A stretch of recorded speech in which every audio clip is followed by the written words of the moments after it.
কি কাণ্ড হইতে গেছে, আমি তো বিয়ে করে নিয়ে আসছি, বউ কিন্তু আমার কোটিপতি। কি কইতেছস তুই?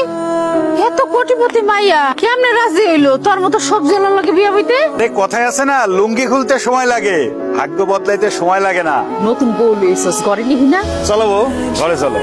তোর মতো সবজি আলার সাথে কিসের ভালোবাসা? বউ, আমি গরিব, সবজি বিক্রি করি, তাই বলে তুমি আমার সাথে এরকম ব্যবহার করতে পারো না। চলো আমরা বাসা শুরু করি। তোর মতো একটা সবজি আলার সাথে আমি করব বাসর ঘর?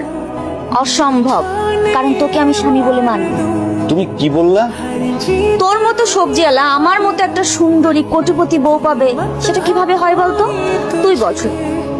আমি তো তোমাকে জোর করে বিয়ে করি নাই, তুমি আমাকে জোর করে বিয়ে করছো।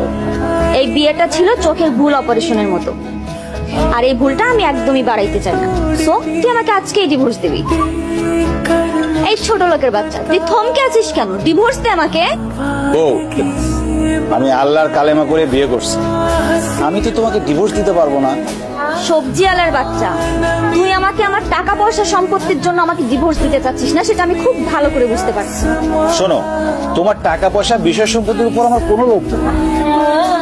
তুমি আমার বউ, আমার এই ঘরের বউ হয়েই থাকবা, আমি কোনোভাবেই তোমাকে ডিভোর্স দিতে পারবো না। ভাবি অনেক ভালো মানুষ, দেখতে শুনতে যেমন সুন্দরী, আচার ব্যবহারে দেখলা না কোটিপতির মেয়ে হয়েও তোমার পা ধরে সালাম করলো।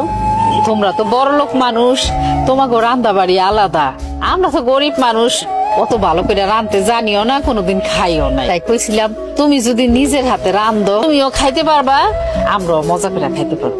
আমাকে দেখে আপনাদের কোন অ্যাঙ্গেলে কাজের বুয়া মনে হয় যে আমি এখন রান্না করে আপনাদের গেলাইতে যাব? এরকম করে বা কথাটা কইতেছো? সবজি আলার মায়ের কথার কি ঠেলা? এই তো মনে হয় অশিক্ষিতর গোডাউন। জীবনে কোনোদিন স্কুলের বারান্দায়ও পা দেন নাই, আর আপনার কাছ থেকে কিনা আমার ব্যবহার শিখতে হবে? এটাই আমার সেই ভাবি যারা প্রথম দিন দেখছিলাম। আসলে মনে হয় আমারই ভুল হয়েছে, তোমার সাথে কথা কয়ে মনে হয় আমি অন্যায় করে ফেলাইছি। অবশ্যই অন্যায় করে ফেলেছি। আপনার মতো ছোট লোক আমার সাথে কথা বলার সাহস পায় কি করে? ভাবি, তুমি কিন্তু মারে একটু বেশি বেশি অপমান করতেছো। এই, আমি বেশি করবো নাকি কম করবো এটা তোমার থেকে আমার শিখতে হবে। বেয়াদব মেয়ে।